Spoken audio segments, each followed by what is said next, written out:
आज हम लोग शुरू में चर्चा करना चाहेंगे दो स्टेटमेंट्स की जो अलग अलग स्थानों के ऊपर अलग अलग पार्टियों ने दिया है, और इसके पीछे ऐसा लगता है कि बेशक अलग अलग पार्टियों ने, उनके नेताओं ने, उनके मिनिस्टर्स ने ये स्टेटमेंट दिया है, लेकिन ऐसा लगता है ये स्टेटमेंट्स को सुन करके, देख करके और जो मूल भावना इसके पीछे है उसको समझ करके कि जो फ्रिंज एलिमेंट्स हैं, जो पार्टी के किनारे में पड़े हुए जो एलिमेंट्स हैं, जो लोग हैं, वो पार्टी के मुख्य धारा धीरे धीरे करके बनती जा रहे हैं, मेन स्ट्रीम पार्टी की बनती जा रही है और उन्हीं की आवाज पार्टी की मुख्य धारा और मुख्य आवाज बनती जा रही है। कारण ये है कि इन दोनों ने पहली बार ऐसा स्टेटमेंट नहीं दिया, बार बार इस प्रकार से स्टेटमेंट दिया और उनके ऊपर कोई कार्रवाई नहीं की। मैं बात कर रहा हूं हमारे जनरल वीके सिंह साहब की और आजम खान साहब की। वीके सिंह साहब ने स्टेटमेंट दिया है जिसमें उन्होंने ये कहा है कि जो अवार्ड्स लौटाए जा रहे हैं वो उनके द्वारा लौटाए जा रहे हैं जो कि पेड लोग हैं, जिनको पैसा दे करके ये कार्य किया गया और वो पैसा दे करके उन लोगों को अवार्ड्स मिले और उन लोगों ने वो अवार्ड्स को वापस लौटा रहे हैं। और दूसरी तरफ आजम खान साहब ने पेरिस के ऊपर हादसे को जस्टिफाई करने की कोशिश करी। हमारा मानना है कि ये दोनों के दोनों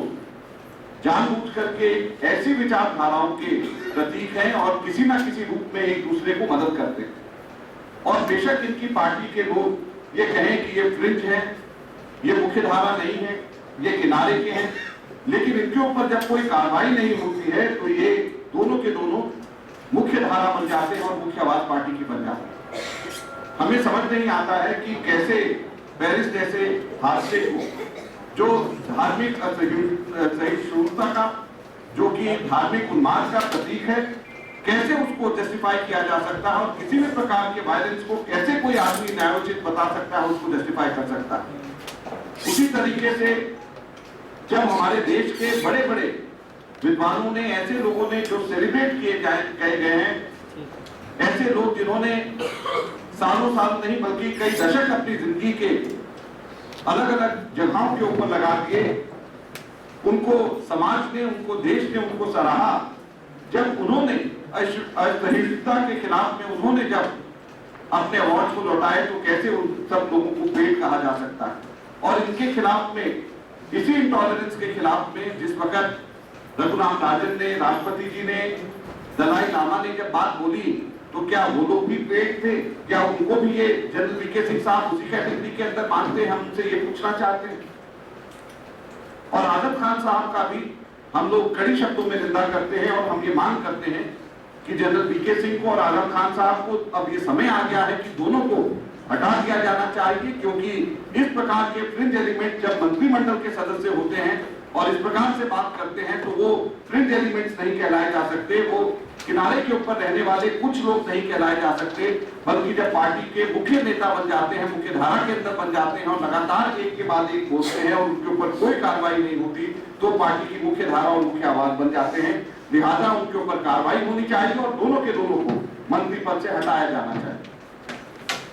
दूसरा मुद्दा हम लोग आप लोगों के माध्यम से स्ट्राइक प्राइस का लेना चाहते हैं। कल से पेट्रोल में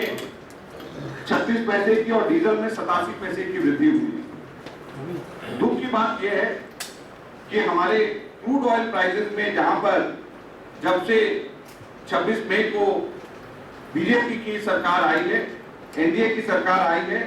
क्रूड ऑयल में 60.74% का 60.74% की कटौती हुई है। और उसके मुकाबले जहां पे 60.74% की क्रूड ऑयल में इंटरनेशनल प्राइसेस कम हुए हैं, डीजल मात्र 17.47% डीजल कम हुआ है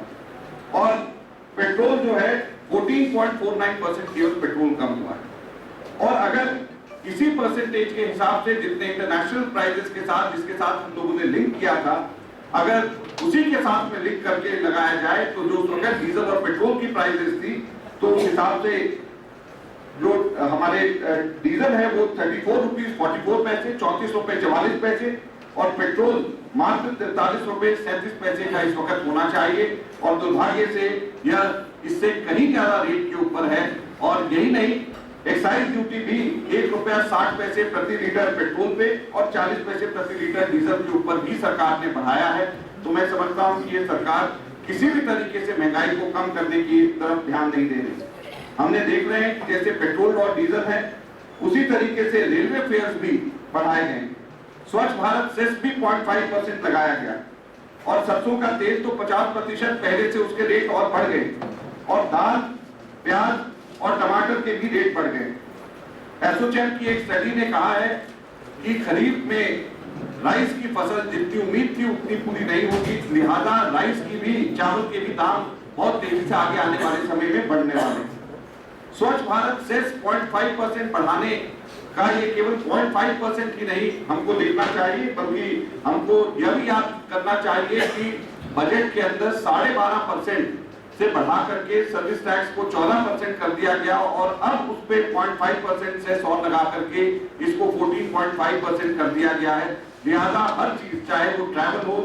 चाहे वो हमारे बाहर खाना खाने की बात हो या टेलीफोन के बिल्स हो, हर चीज के अंदर हमारे को सर्विस टैक्स के रूप में फालतू पैसे हमारे को पहले से देने पड़ेंगे। और रेलवे के ऊपर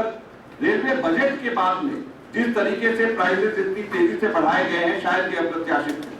अगर इस तरीके से इनकी कीमतें रेलवे की बढ़ाई जाएंगी तो फिर रेलवे के बजट का ही क्या औचित्य रह जाएगा। और अभी हम लोगों ने देखा है कि रेलवे की कैंसिलेशन की फीस में कोई पैसा नहीं मिलेगा अगर ट्रेन चली जाएगी। वही नहीं, कैंसिलेशन के चार्जेस भी डबल कर दिए गए। तो कैंसिलेशन के चार्जेस अगर डबल हो जाए और अगर ट्रेन चली जाए और कैंसिलेशन के कोई पैसा वापस नहीं मिलेगा तो ये सीधे सीधे साधारण नागरिक के ऊपर एक एडवर्स इंपैक्ट इसका पड़ने वाला है। तो हमारी ये मांग है सरकार से कि सरकार प्राइस राइज के ऊपर, यह सरकार कम करने के वायदे के ऊपर सत्ता में आई और इस सरकार को कीमतें कम करने की तरफ विशेष ध्यान देना चाहिए, जो सरकार नहीं दे पा रही है। डीजल को कम अगर हो तो उसका इंपैक्ट दूसरी चीजों में पड़ता है। रेलवे के ऊपर भी हम लोगों ने देखा कि रेलवे के किराए भी अगर कम हो तब भी साधारण नागरिक के ऊपर कम बोझ पड़ता है, लेकिन इन सब चीजों के ऊपर इनका ध्यान नहीं है। और दुख की बात है, हम लोग इस सरकार को फिर चेताना चाहते हैं कि प्राइसेस को कम करने की तरफ और विशेष ध्यान दें।